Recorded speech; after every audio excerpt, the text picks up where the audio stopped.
नमस्कार रसिक हो. आजच्या साहित्य जगताची सफर या साहित्य रस या उपक्रमात आपल्या सगळ्यांचं खूप मनापासून स्वागत. हा आमचा उपक्रम just for you by Aarshi Radha. तर आता आपण पहिल्यापासनं मराठीचा सगळा स्रोत म्हणजे विवेक सिंधू पासून किंवा महाभारताच्या संदर्भापासून आपला आजचा इथपर्यंतचा प्रवास आपण केला आणि यापुढेही आपण हा साहित्य रसाच्या प्रवासात एकत्र चालणार आहोत आणि त्याचा आस्वाद घेणार आहोत. आपण मागच्या वेळेला पंत कवींबद्दल बोललो आणि पंत साहित्य यानं शिस्तबद्धता किंवा एक शास्त्रशुद्धता मराठी साहित्याला कशी मिळवून दिली आणि मराठीचा पाया किती बळकट केला याबद्दल आपण चर्चा केली. आता संत पंत आणि त्यानंतर अत्यंत महत्वाचा भाग येतो म्हणजे तंत साहित्य. कारण ह्या साहित्याचा विचार केल्याशिवाय आणि चर्चा केल्याशिवाय आपल्याला पुढं जाताच येत नाही. कारण तंत साहित्य याला मी लोकवाङ्मय म्हणेन. खरं तर लोकसाहित्य आहे, लोकजीवनाचा पाया असणारा आहे, लोकजीवनाचा आरसा असणारा आहे.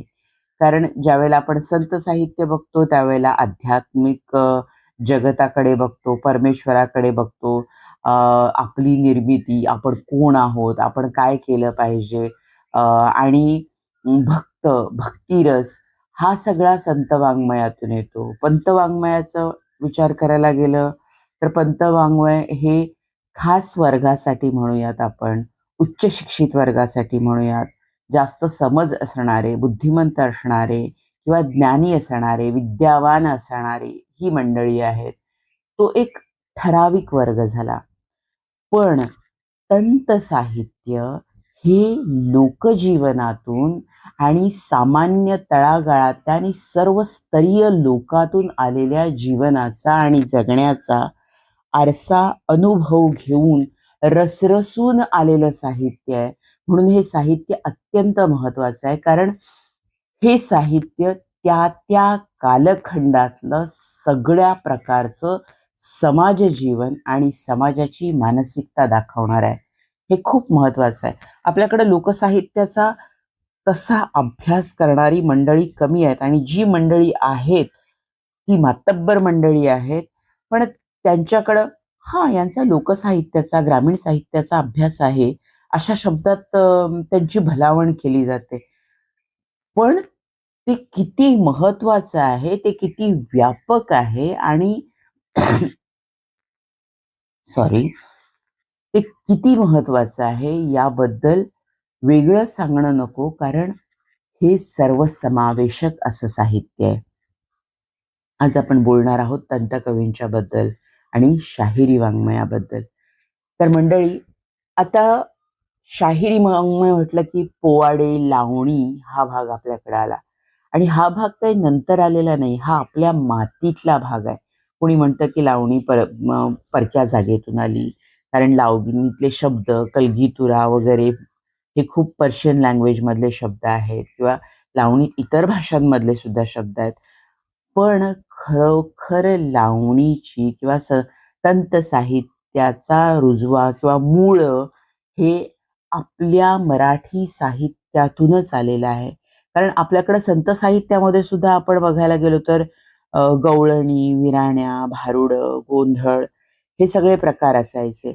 आणि गोंधळी होते ते देवीच्या पराक्रमाची, देवांच्या पराक्रमाची, शौर्याची गाणी गायचे.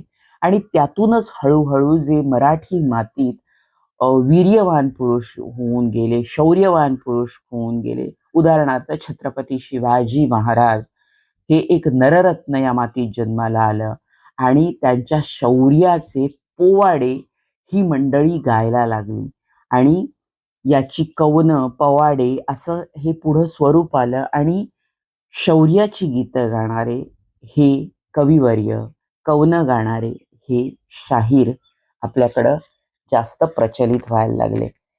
तर आता शौर्याचे पोवाडे हा भाग आला, पण आता आपण जसं जसं मराठी साहित्याचा विचार करत गेलो तेव्हा 18व्या शतकातील किंवा 19व्या शतकाच्या सुरुवातीचा कालखंड आपण घेऊया. आता मी प्रत्येक वेळेला आपण मराठीच्या विस्ताराचा किंवा याचा अभ्यास करताना त्यावेळची सामाजिक परिस्थिती, त्यावेळची राजकीय परिस्थिती ह्या कशा होत्या याचा पहिल्यांदा आपण त्याबद्दलचा विचार करतो. कारण या सगळ्या परिस्थिती खूप महत्त्वाच्या असतात. धार्मिक असो, राजकीय असो, सामाजिक असो. कारण त्या वेळची परिस्थिती ही त्या वेळच्या भाषेला किंवा कोणत्याही कलेला ती कशी जास्तीत जास्त विस्तारत जाईल किंवा ती कशी कशी संकुचित होईल यासाठी या सगळ्या परिस्थिती कारणीभूत असतात. म्हणून आपण त्याचा उहापोह दरवेळेला करत असतो. तर मराठी शाहीचा इतिहास जर बघायला गेलं तर अ, शाहिरी काव्याचे पण तसेच भाग पाडता येतात आपल्याला. म्हणजे स्वराज्य स्थापनेपासून पानिपतच्या युद्धापर्यंतचा काळ असा एक आपण भाग म्हणूयात. दुसरा पानिपतपासून स्वराज्य नाशापर्यंतचा काळ म्हणूयात आपण. आणि त्यानंतर मग अव्वल इंग्रजीचा काळ. असे आपण 3 भाग पाडले तर यामध्ये शाहिरी काव्याचा आपल्याला अशा प्रकारे अभ्यास करता येईल किंवा त्याबद्दल विचार करता येईल असं आपण म्हणूया. कारण पहिल्या कालखंडात कसं आहे, शौर्याचे पोवाडे आहेत. कारण त्यावेळेला मराठी राज्य, साम्राज्याची स्थापना झाली. प्रत्येक माणसात, प्रत्येक मराठी मनात आपला राजा, आपलं राज्य, आपली स्वायत्तता, आपलं स्वातंत्र्य, आपला स्वाभिमान ही भावना बळावत गेली आणि कर्तव्यनिष्ठा राज्यासाठी, साम्राज्यासाठी, मराठी मातीसाठी काहीतरी करण्याची उर्मी असणारं समाजमन आहे. आणि त्यावेळेला जे तंतकवी आहेत किंवा हे जे साहित्य आहे, खरं तर ही मौखिक परंपरेतनं आलेलं आहे सगळं. आणि मौखिक परंपरेतूनच पुढं पुढं विस्तारत गेलेलं आहे. त्यामुळे त्याची शुद्धता तपासून बघायला गेलं म्हटलं तर हा सगळा अभ्यासाचा भाग आहे खरं तर. कारण मराठी प्रांतच म्हटलं तर तिथं वैविध्य आहे, भाषेचं वैविध्य मराठीतही आहे. याबद्दल आपण चर्चा पाठीमागच्या भागांमध्ये सुद्धा केलेली आहे. आणि त्याबद्दल ज्यावेळेला विद्वज्जन शुद्धता करतात त्यावेळेला त्याचा मूळ अर्थ हरवण्याची सुद्धा खूप शक्यता असते. ही गोष्ट आपल्याला नाकारून चालणार नाही. त्याचा उल्लेख पुढं लावणीच्या चर्चेत आपण करूच. कारण बोलीभाषेतले किंवा बाकीच्या भाषेतून आलेले किंवा त्यावेळी रूढ असलेले शब्द आणि आता ते रूढ नसल्यामुळं त्याचा अर्थ लावताना किंवा त्याची संगती लावताना आणि ते मौखिक परंपरेतनं आलेलं असल्यामुळं पिढीजात पुढं पुढं पुढं सरकल्यामुळं त्यातली शुद्धता चाळताना किंवा अभ्यासताना काही अडचणी निर्माण होणं स्वाभाविक आहे. तर आपण बोलत होतो की तंतकवींचा काळ. तर हा मुख्यतः आपण जर मानला लावणी आणि शाहिरीचा काळ, तर हा पानिपतापासून स्वराज्य नाशापर्यंतचा काळ हा कालखंड आपण घेऊयात. कारण यावेळेला काय झालं होतं, स्वराज्य विस्तारलं होतं, सत्ता आली होती. काही जण त्या सत्तेचा मद म्हणतो आपण किंवा सरदार दरबारी किंवा जे वैभव प्राप्त झालं होतं मराठ्यांना आणि वैभव आलं की मग विलास हा येतोच. वैभव आलं की 4 स्तुतीपाठक आपल्याला पाहिजे असतात. आपलं शौर्य सांगणारी, आपलं कार्य सांगणारी अशी मंडळी आपल्याला हवी असतात. आजूबाजूला आपण ती बाळगतो. तशा प्रकारे शाहिरांनी तेही कार्य केलेलं आहे. कारण शाहिरांनी कधी लपवलं नाहीये. त्यांनी बिदागीसाठी, इमानासाठी शेठ सावकारांची किंवा सरदारांच्या स्तुतीची कामं ही केलेली आहेत आणि ते लपवत नाहीत.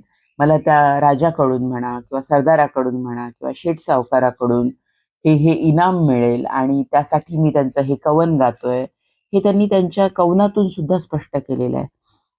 कारण म्हणजे ह्याचा एक उल्लेख मला द्यावासा वाटतो नक्की.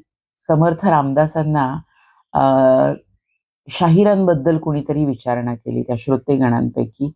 तर शाहिराला रामदासांनी धीट कवी म्हटलेलं आहे.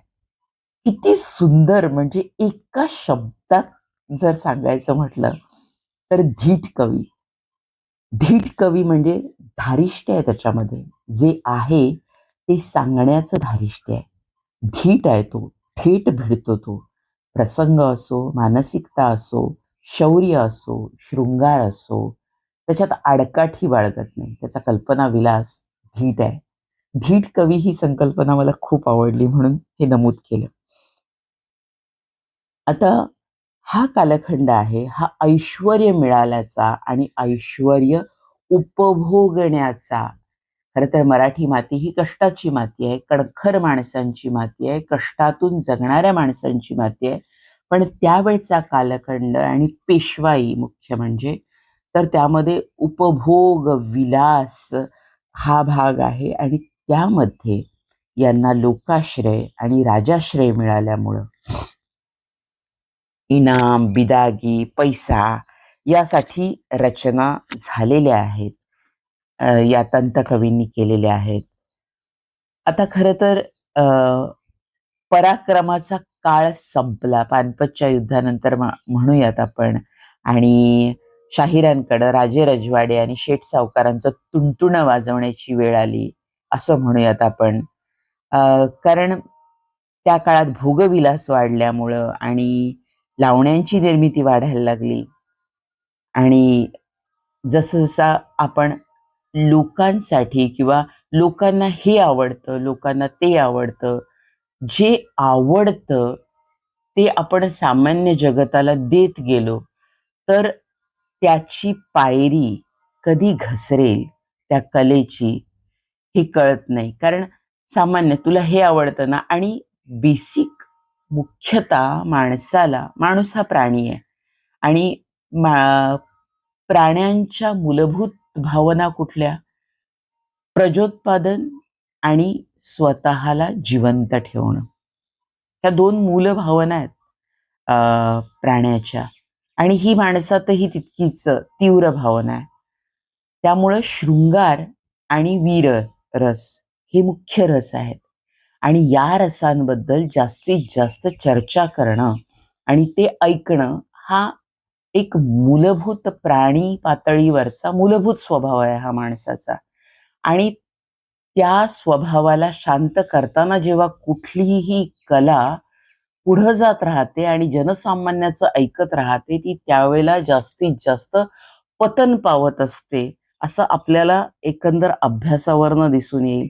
इतकंच कशाला, आपण ज्या वेळेला आता चित्रपटसृष्टीचा जर आपण विचार करायला गेलं, तर अम, चित्रपट लेखिका म्हणून मला जे अनुभव आले तो थोडासा नमूद करणं मला अत्यंत आवश्यक वाटतं. कारण मी मध्यम वर्गातली मुलगी चित्रपटसृष्टीत आले, व्यवसायानं वकिली करत असताना हे ड्रामॅटिक्स झाल्यावर हे क्षेत्र निवडलं.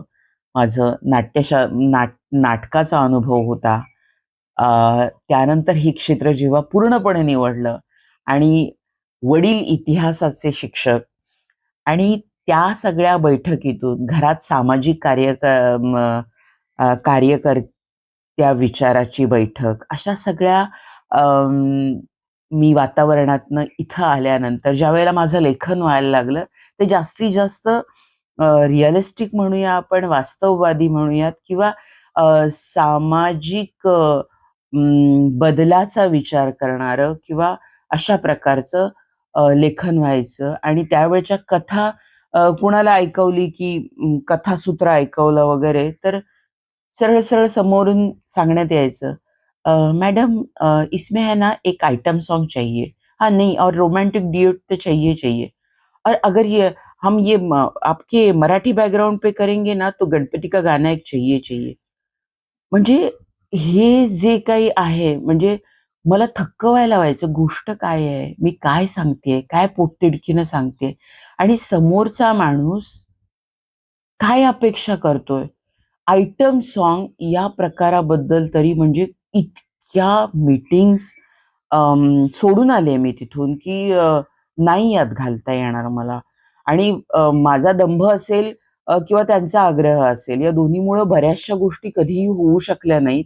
कारण ते तिथं योग्य नाही असं मला वाटायचं. आणि जसं जास्त विचारांनी, अनुभवांती आणि जसं ह्या सगळ्या गोष्टींचा विचार करायला लागलो आणि या क्षेत्रात जसं जास्त काम करायला लागले, तेव्हा टोकाच्या 2 भूमिका ठेवणं हे कुठल्यातरी निर्मितीसाठी कधी-कधी खूप चुकीचंही होऊ शकतं. हे भान नंतर खूप अनुभवानंतर आलं. थोडं विषयांतर झालं, पण महत्वाचं असतं कारण हा सुद्धा एक कला प्रकार इतका महत्वाचा आहे चित्रपटांचा. त्याकडं आपण यानंतर वळणार आहोत. कारण मराठी माणसाचं या क्षेत्रातलं कार्य हा पायाच आहे. पाया आहे. या कलेचा पाया मराठी माणसानं घातलेला आहे. त्यामुळे ओघाओघानं मराठी साहित्याचा अभ्यास करताना ही कला सुद्धा समाविष्ट होणार आहे. तर असो. तर लावणीनंतर चित्रपटातही आली आणि लावणी आणि हे खाद्य चित्रपटाला म्हणजे तमाशापटांची एक लाट आलेली आहे, एक कालखंड आहे. 60चा जो 1960 नंतरचा कालखंड हा मराठी तमाशापटांचा एक गाजलेला काळ आहे. त्यानंतर आपण नंतर बोलणारच आहोत. पण हे साहित्य किंवा हे साहित्य दिलं त्या तंत कवींना आधी आपण आदरपूर्वक प्रणाम करणं आणि मराठी साहित्याच्या या अंगाचा अभ्यास करणं, त्याबद्दल चर्चा करणं ही महत्वाची बाब आहे. तर वीर आणि शृंगार रस.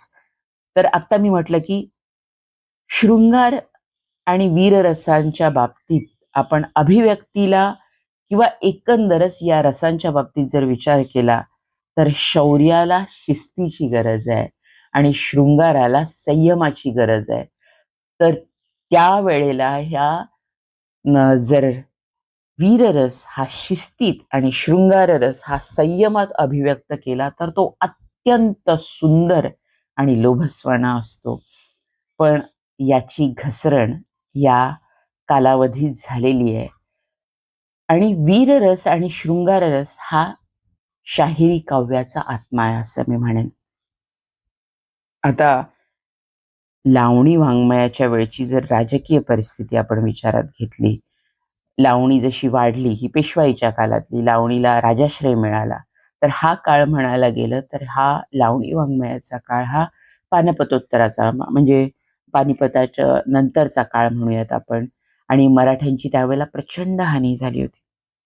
खूप माणसं कामी आली होती, खूप सैन्य कामी आलं होतं आणि त्यानंतर म्हणजे हा सगळा इतिहासात आपण पुढं येत गेलो तर माधवरावाच्या मृत्यूनंतरचा म्हणजे तिथून खरं तर मराठी शाहीच्या अस्ताला आरंभ झाला असं आपण म्हणूयात.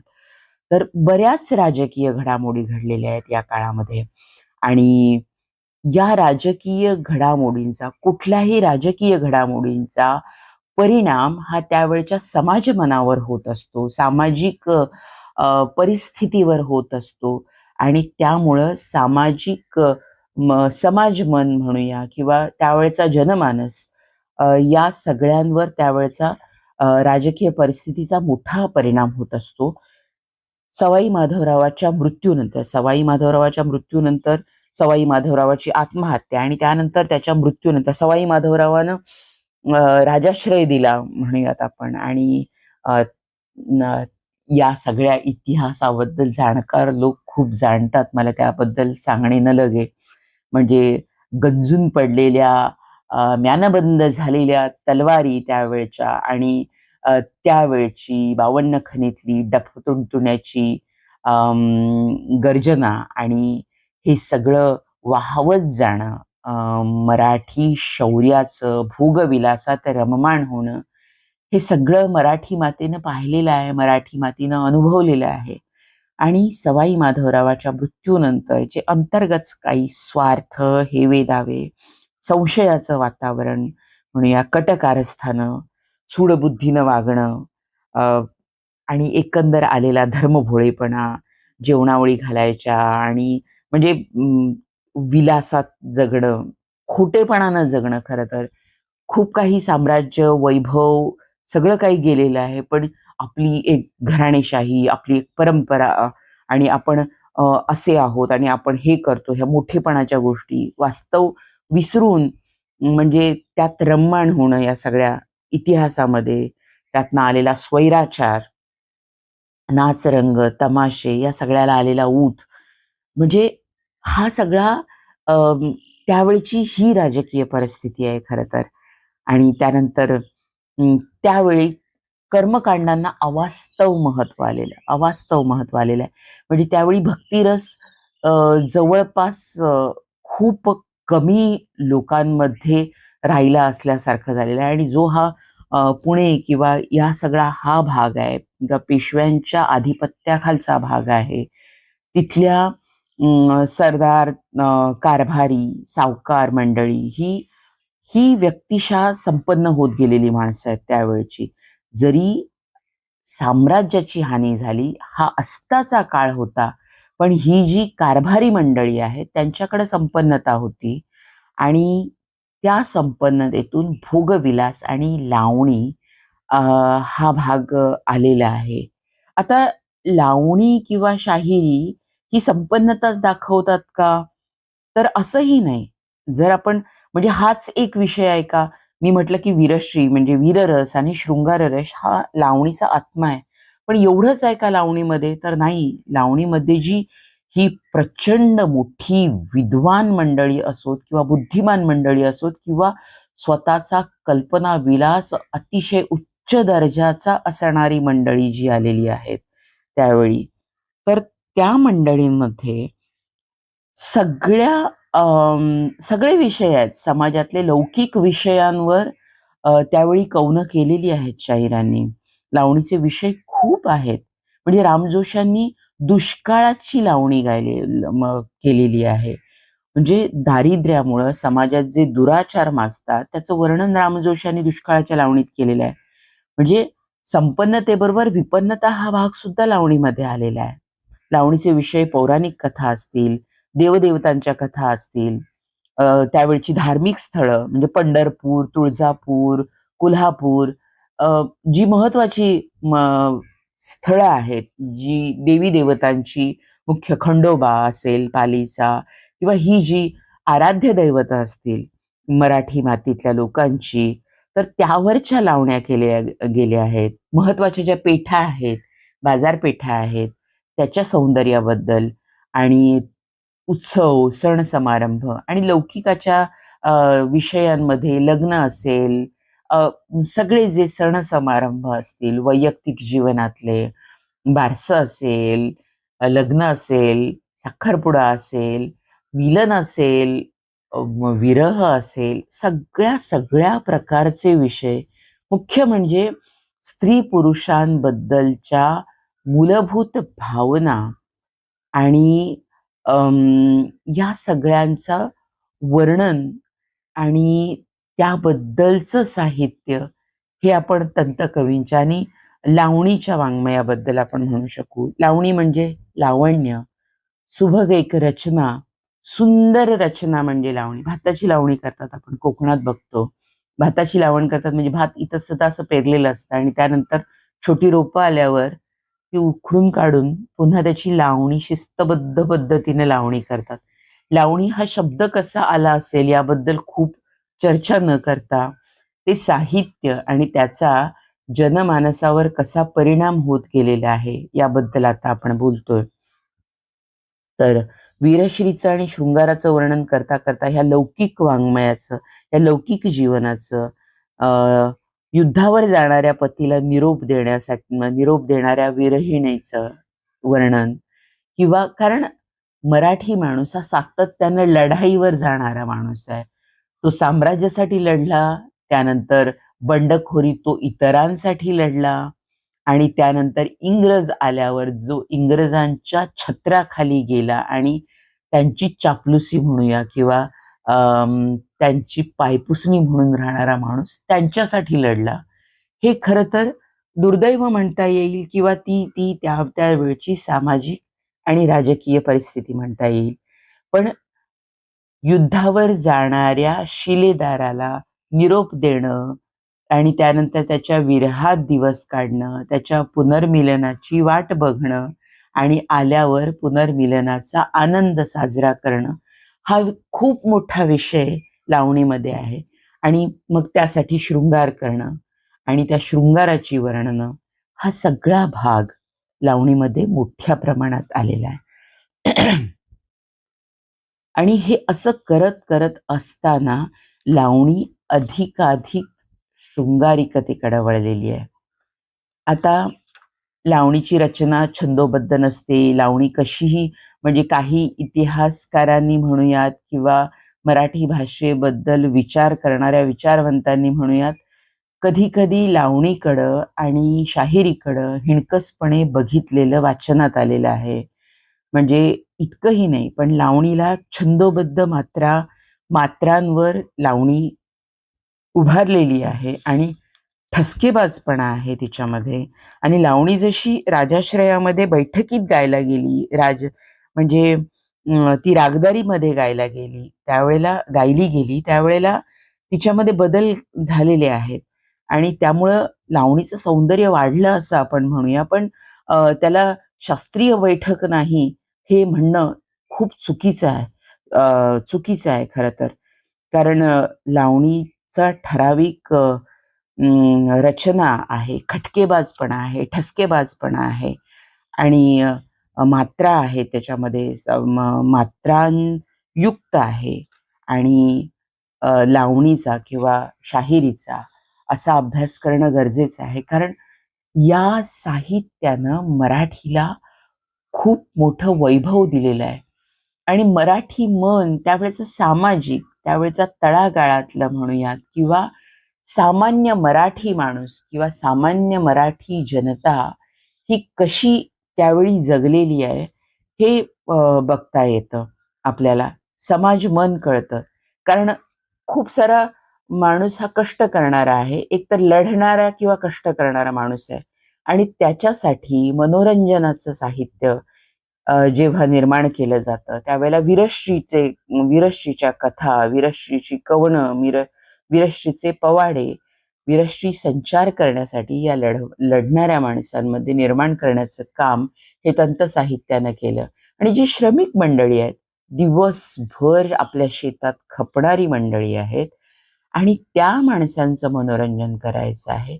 संसारी मंडळी आहेत ही सगळी, घरदार, मुलं बाळ, बायका पोरं असणारी आणि एकत्र कुटुंब पद्धती असणारी मंडळी आहेत, जिथं बायका अगदी बाहेर माजघरात सुद्धा नाही येणाऱ्या किंवा सोप्यावर न येणाऱ्या बायका, अशा घराण्यातली माणसं आहेत किंवा शेतात राबणाऱ्या म्हणजे मराठीत खरं तर खूप वैविध्य आहे. आणि राजकीय परिस्थितीनुसार त्या वेळच्या, कारण मराठीतल्या बायका लढवय्या आहेत, कणखर आहेत, स्वतःला सांभाळणाऱ्या आहेत. कारण मराठी मातीनं इतक्या लढायांना तोंड दिलेलं आहे.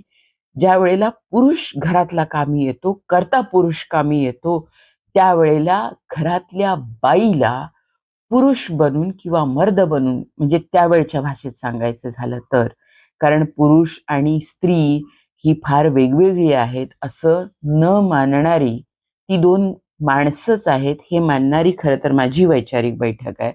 पण त्यावेळची सामाजिक परिस्थिती लक्षात घेतली तर, जेव्हा घरातला कर्ता पुरुष किंवा तरुण पुरुष कामी येतो, त्यावेळेला त्या घरातल्या स्त्रीवर काय जबाबदारी पडत असेल आणि तो सगळा संसाराचा गाडा ती कसा ओढत असेल, हे मराठी स्त्रियांनी इतकं मला वाटतंय कोणी फारसं अनुभवलेलं नसणार आहे.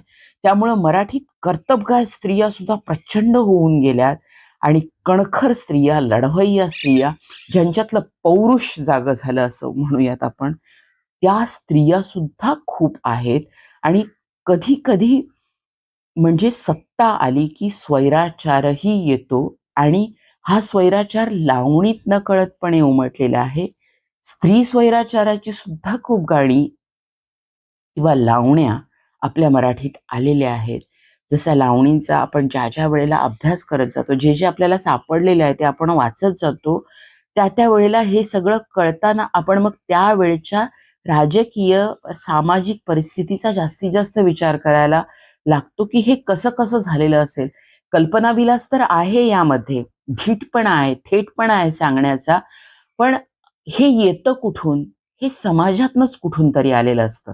हे आगंतुक कुठून तरी बाहेरून नाही येत, हे कुठंतरी समाजात घडत असतं. आणि तंतकवी हा समाजात वावरणारा आहे, समाजातला एक अविभाज्य भाग आहे आणि समाजमन व्यक्त करणारा असा हा साहित्यिक आहे. त्यामुळं त्याच्या लेखणीतून किंवा त्याच्या बोलीभाषेतून किंवा त्याच्या गाण्यांमधून, कवनांमधून, शाहिरीमधून हे सगळं आपल्याला कळत असतं, आपण जसजसा विचार करत असतो त्यावेळेला. आणि लावणी म्हटल्यावर लावण्याची तरी वर्णनं खूपच आहेत.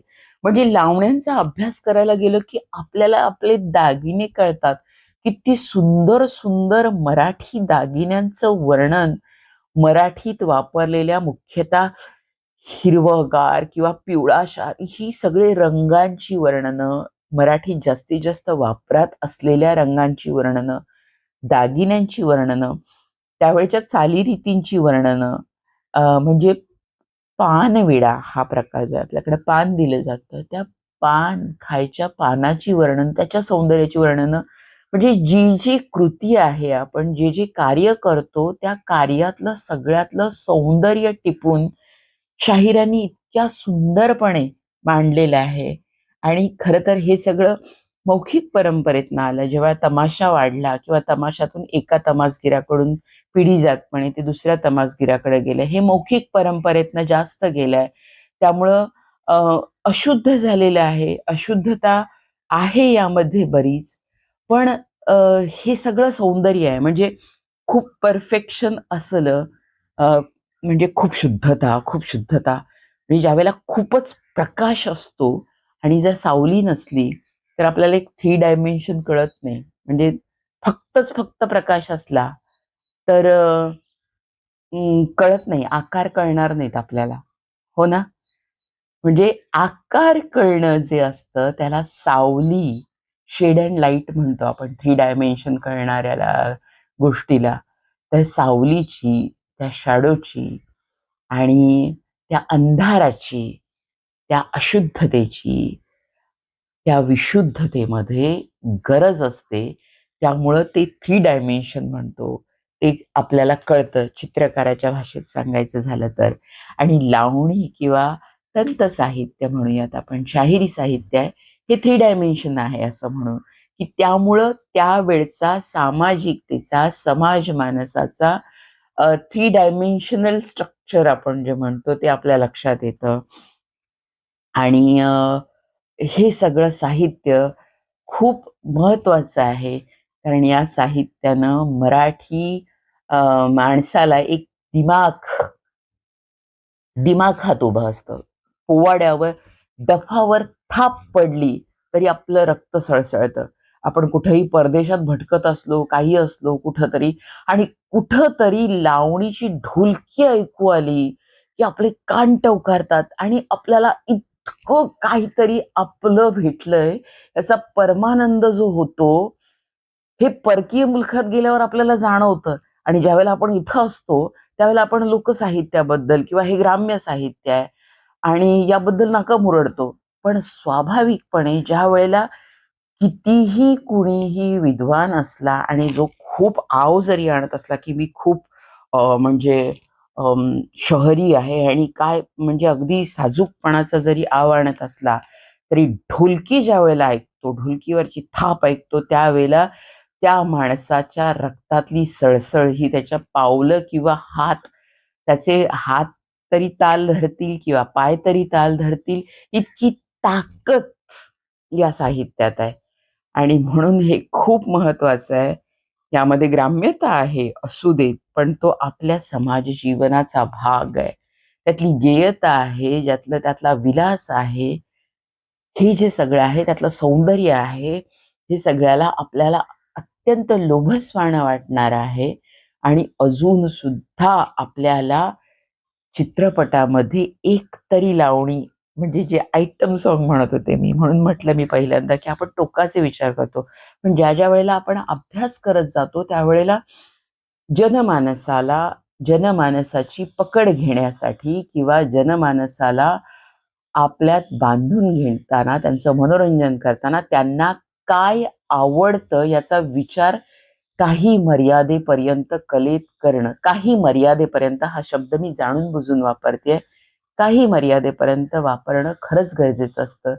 कारण लोकांना काय आवडतं याचा शोध ज्यावेळेला खूप सारा ही सगळा पैशांचा खेळ आहे शेवटी. ज्यावेळेला आपण चित्रपटांबद्दल जेव्हा बोलतो किंवा याबद्दलच्या साहित्याबद्दल बोलतो, त्यावेळेला बराच अर्थकारण यात गुंतलेलं असतं आणि ते अर्थकारण सांभाळण्यासाठी आपल्याला जास्तीत जास्त प्रेक्षकांनी ती कला बघावी असं जेव्हा वाटतं, त्यावेळेला प्रेक्षकांना काय आवडतं आणि प्रेक्षकांना काय दिलं पाहिजे अर्थकारणासाठी, हे आपल्याला विचार करून ते देणं आवश्यक असतं. ज्यावेळेला आपण आपल्या हट्टावर लेखक म्हणून फक्त ज्यावेळेला बघतो की आपण समाजाला हेच दिलं पाहिजे, आपण समाजाला खूप चांगलं आणि हेच चांगलं आहे असं ज्यावेळेला हट्टीपणा करतो, त्यावेळेला आपण कुठंतरी एक मोठा समाजाचा भाग आपल्या कलेपासून बाजूला ठेवत असतो. हे एक कडू असं सत्य आहे आणि ते आपल्याला मान्य करावं लागतं या क्षेत्रात काम करताना. पण त्यानंतर आपण आपल्याला जे द्यायचं आहे, एकदा समाज मन आपल्याला जिंकता आलं की आपल्याला खरोखर काय द्यायचं आहे ते देणारी मंडळी सुद्धा यात निर्माण झालेली आहेत. आणि आपण आता विषयांतर झालं असं वाटत असेल तरी सुद्धा ह्या सगळ्या गोष्टींची चर्चा होणं मराठी साहित्यात खूप आवश्यक आहे. आणि मराठी तंत वाङ्मयाला जो वैभव प्राप्त करून दिलं, ही राम जोशी, प्रभाकर, होनाजी, परशुराम, अनंत फंदी, सगन भाऊ, बाळा भैरू, ही इतकी महान मंडळी आहेत. खूप चांगली कौनं यांनी केलेली आहेत. त्यावेळची सामाजिक परिस्थिती, म्हणजे यांच्यावर चित्रपट निघाल्यानंतर यांची कौनं, म्हणजे यात मागं पुढं आत्ताच्या जरी लावण्या किंवा आत्ताच्या चित्रपटातल्या जरी लावण्या आपण म्हटल्या, या नवीन लेखकांनी लिहिल्या असं आपण म्हटलं तरी यातलं सगळं जे मूळ जे आहे किंवा त्यातलं सौंदर्य आहे किंवा त्यातले कित्येक शब्द हे या मंडळींच्या लेखणीतनं आलेले, उचललेले आहेत असं मला अगदी स्पष्टपणे जाणवतं. आपण त्या ऐकत असताना, ज्यावेळेला आपण राम जोशी यांची लावणी किंवा प्रभाकरची, होनाजीची किंवा ज्या ऐकत आलेलो आहोत परंपरागत ज्या, कारण अजूनही आपल्याकडं ज्या यात्रा उत्सव भरतात त्यामध्ये तमाशे होतात गावखेड्यामध्ये. आणि माझं आजोळ हे खेडं आहे आणि खेड्यात आणि तमाशा बघायला लहान मुलं किंवा बायकांना यायची परवानगी नव्हती. आमच्या लहानपणी तरी म्हणजे आम्ही जी व्रात्य मंडळी होतो, सगळी भाचवंड सगळी जमायचो मामाच्या घरी. आम्ही जवळपास 13 जण होतो त्यावेळी. आणि इतकी सगळी आम्ही सगळी जमल्यावर, आणि जर कधी आमची विठलाईची यात्रा असेल त्यावेळेला जर आम्ही तिथं जमलो असू, तर ही मंडळी सगळी आम्ही झोपल्यावर जातात कुठं, ही जिज्ञासा एक असायची. तर त्या जिज्ञासेपोटी आम्ही सगळी बालचमूहा, आम्ही सगळे पांघरुणं घेऊन हळू हळू विठलाईच्या मंदिराकडं, कारण आवाज यायचे आणि ते कर्णा असायचा मोठा, आणि त्याच्यातनं आवाज आल्यावर आम्ही सगळी मंडळी ही गुपचूपपणे सगळ्या बायका माझघरात असायच्या झोपलेल्या, आणि ते चुकून आम्ही सगळी मंडळी ते नेमकं काय आहे म्हणजे ते बघायला.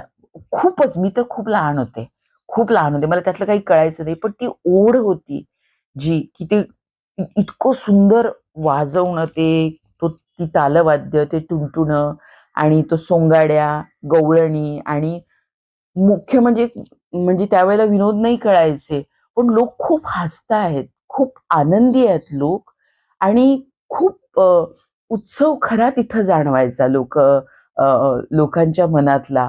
आणि ते देवीच्या समोर चाललेलं असायचं सगळं. देवीची कौनं गायली जायची, देवीबद्दलची स्तुती गायली जायची, आणि त्यानंतर मग वगाला सुरुवात व्हायची, लावण्या, हा सगळा प्रकार. पण आम्ही पकडलो गेलोही आहोत, आणि आमच्या आजींना आमचा म्हणजे प्रसादही मिळालेला आहे मोठ्या मंडळींना. असं या बऱ्याच गमती जमती झालेल्या आहेत. पण याची एक ओढ आहे, कारण हे लोकांचं वाङ्मय आहे, हे लोकवाङ्मय आहे. आणि लोकवाङ्मय हा लोकजीवनाचा आत्मा असतो. याबद्दल जास्तीत जास्त संकलन व्हायला पाहिजे. याला खूप सन्मानाचं स्थान दिलं गेलं नाही समाजात, कारण जास्तीत जास्त शृंगारिकतेकडे वळली लावणी आणि त्यानंतर ती खूप उथळ झाली आणि आत्ता तर द्व्यर्थी शब्दांची भरमार झाली. म्हणजे आत्ताच्या युगात मला कुठल्याही लावणीच्या नावाखाली जो स्वैराचार सुरू आहे महाराष्ट्रात, मला कुठल्या कलाकाराचं नाव घ्यायचं नाही, कारण प्रत्येकाला आपला फड सांभाळायचा असतो आणि जे काय आहे पोट भरायचं असतं त्याच्यावर अवलंबून असणाऱ्या माणसांचं आणि लोकांना हे आवडतं आणि ते लोकांना आवडतं तेच आणि तेच देणं आणि त्यातून प्रचंड पैसा मिळवणं हा एक उथळ भाग जो आत्ता लावणी या नावाखाली चाललेला आहे. खूप कमी लोक आहेत आणि खूप काही लोक प्रामाणिकपणानं लावणी आहे तशी मांडतातही, पण लावणीच्या नावाखाली जे आत्ताचे आयटम सॉंग्सचे शोज चाललेले आहेत त्याबद्दल न बोलणं बरं, कारण त्यांची लोकप्रियता कळसाची आहे आता. त्याबद्दल कधी कधी खूप वाईटही वाटतं. लावणीचं लावण्य खूप बिभत्स झालंय म्हणून खूप वाईटही वाटतं. पण त्याला पर्याय नाही, कारण आत्ताचं सामाजिक मन, सामाजिक परिस्थिती याचा आरसा आहे असं आपण म्हणूयात ते. असो, पण जे वैभव आपल्याला या मंडळींनी दिलेलं आहे, ही मंडळी जी आपण राम जोशी, प्रभाकर, होनाजी, परशुराम, अनंत फंदी म्हणतो, बाळा भैरू, सगन भाऊ, या मंडळींनी जी आपल्याला किंवा यापेक्षा आणि इतर जी खरोखर वाहिलेली मंडळी आहेत याला आणि ते परंपरागतरित्या आणलेलं आहे त्याबद्दलचा आदर व्यक्त करणं हे अत्यंत गरजेचं आहे. आणि आपल्या साहित्यात या काव्यानं, या कवनानं, या तंत प्रकाराने एक मोठं वैभव प्राप्त करून दिलंय. याबद्दल कुणाचंच दुमत असायचं काही कारण नाही. तर अशा या सगळ्या शाहिरांना माझा मानाचा मुजरा, आपल्या सगळ्यांच्या वतीनं मी या शाहिरांना मानाचा मुजरा करते. आणि हा एपिसोड आपल्याला कसा वाटला हे नक्की नक्की नक्की कळवा, कारण आपण आता इथून पुढची वाटचाल करणार आहोत. या शाहिरांनी यानंतर म्हणजे जर आपण मराठीचाच विचार करायला गेला, मुंबईचा विचार केला, संयुक्त महाराष्ट्राचा विचार केला, तर त्यावेळी शाहिरांची कामगिरी अत्यंत अनमोल आहे. ते आपण काळाच्या ओघात पुढच्या साहित्यात विचार करणारच आहोत. पण ही जी साहित्याची किंवा तंत शाहिरीची बैठक ज्यांनी निर्माण केली त्यांना आपण आदर व्यक्त करणं आणि त्यांना अभिवादन करणं आणि त्यांच्याबद्दल बोलणं हे अत्यंत गरजेचं होतं या साहित्य सफरीत. म्हणून आजचा हा एपिसोड, तर साहित्य जगताची सफर, साहित्य रस, just for you by Archi Radha या आमच्या चॅनलला जास्तीत जास्त लाईक करा, शेअर करा, सबस्क्राईब करा. कारण खूप सगळं अभ्यासू आणि त्यातलं मात्रा, छंद, वृत्त, ताल आणि या सगळ्याचं खूप शास्त्रीय विवेचन मांडण्यापेक्षा एक ओव्हरऑल व्ह्यू आणि म्हणजे आम्ही म्हणतो की टॉप अँगलनी आपण बघत असतो ज्यावेळेला, तर त्यावेळेला खूप सगळं आपल्याला कळतं. आपण खूप आतमध्ये न शिरता एक, कारण टॉप अँगल महत्वाचा असतो सौंदर्य व्यक्त करण्यासाठी. तर त्या पद्धतीनं आपली ही सगळी साहित्याची सफर सगळी टॉप अँगलनी चालली असं आपण म्हणूयात. आणि या सगळ्याचा विचार करत आणि यासाठी साथीदारांनो हा शब्द वापरतेय, कारण आज शाहिरीबद्दल आपण बोललेलो आहोत. आणि साथीला चांगली ढोलकी, तुणतुणं, सगळं हे वाद्य, हा सगळा सरंजाम आणि सगळी माणसं असल्याखेरीज आणि साथ असल्याखेरीज लावणी जशी रंगत नाही, तशी आमची साहित्य जगताची सफर तुमच्या सगळ्यांची साथ असल्याखेरीज रंगणार नाही, फुलणार नाही, बहरणार नाही.